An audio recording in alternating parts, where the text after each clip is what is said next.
Yeah, you. The one who's feeling like a whole ass mess right now.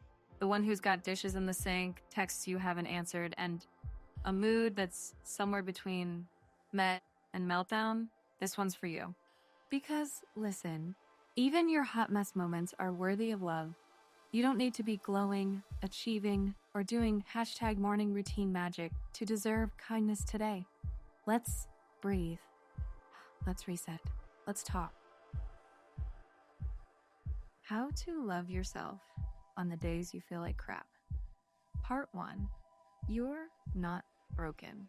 You're just human. First things first. You're not broken. You're not lazy. You're not failing. You're just feeling all the feels. And that's not weakness. That's honesty. We're not out here pretending everything's okay. We're acknowledging that sometimes it's not. And in those moments, self-love doesn't sound like a pep rally. It sounds like, hey love, I see you. I know this is heavy, and I'm still here with you. Self-compassion is the voice that says, you don't need to fix yourself to be lovable. You already are. Even if all you did today was survive. That counts. You count. But I get it. We've been taught since forever that we have to keep it together to be worthy. Like, if you're not waking up at 6 a.m. journaling with lemon water and glowing skin, you're somehow losing at life. Spoiler, that's a lie. That broken feeling, it usually comes from comparison, from that little voice that says, everyone else has it figured out, what's wrong with me? I once sat on the edge of my bed, staring at my laundry pile like it was a final exam. Couldn't fold a single thing. And I remember thinking, why can't I just get it together? But you know what I really needed? Someone to say, you don't have to do it all to be doing enough. You're still worthy, even with unfolded socks. Self-compassion starts with dropping that perfection script. You're not broken, you're becoming. And that, my friend, is holy work.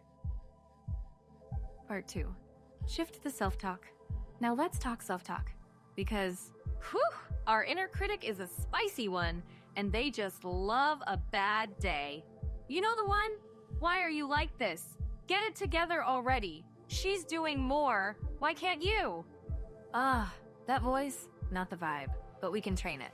Like, literally rewire it. Here's a reframe trick I use, straight from my real life. Every time I catch myself spiraling, like, I'm such a mess, I picture my younger self. Little me, maybe in overalls with frizzy bangs and too many Lisa Frank stickers. Would I say that to her? Never. So now, I ask, how would I speak to younger me in this moment? That's where the reframe happens. I'm failing. Try. I'm figuring it out. I'm lazy. How about, my body's asking for rest. I'm too sensitive.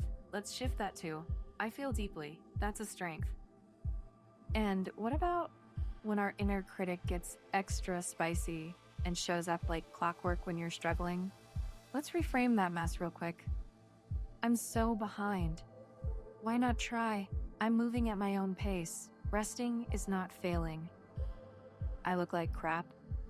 You could say, my body is holding so much. I'm grateful for what it carries me through.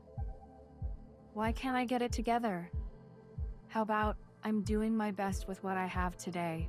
That is enough.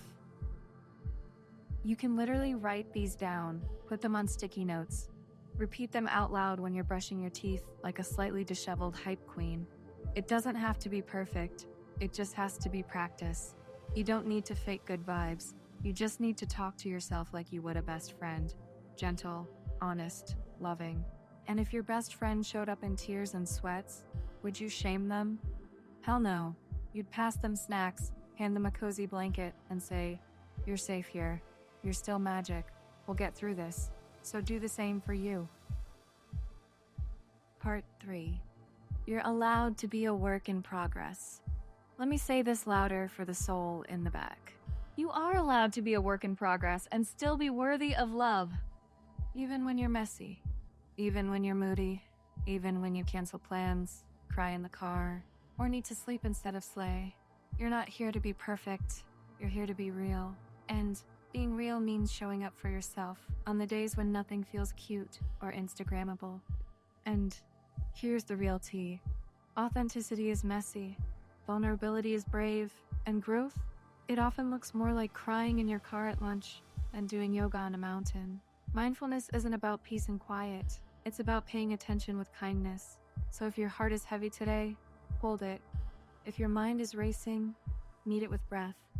You don't need to fix your feelings to be lovable. You just need to feel them with care. One of the most powerful things I ever did was text a friend mid-meltdown and say, "Hey, I'm not okay.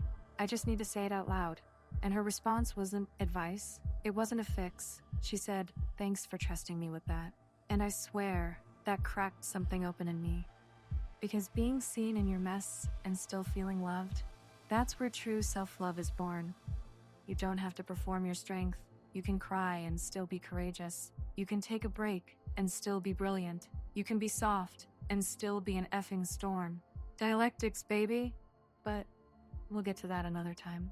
So please, show up as you are, unfiltered, unpolished, unapologetically you, because the world doesn't need a curated version of your life. It needs your realness, your light and your shadow, your becoming, in progress, in all its sacred, scrappy glory. Let's recap all this baddie energy and call it the hype plus heal combo. So next time your brain says, "I'm not doing enough," or "I don't deserve rest," remind it, you don't need to hustle for worth. You don't need to glow to be glorious. You don't need to earn love. You are love. You are a whole ass miracle. Yes, even today. Big love from your Forever Hype Squad. And if you ever need this reminder again, you know exactly where to find us, right here, rooting for you in your sweats and softness. Take up space, rest aloud, be gentle with your becoming. You're not behind. You're just healing. And that's badass as hell.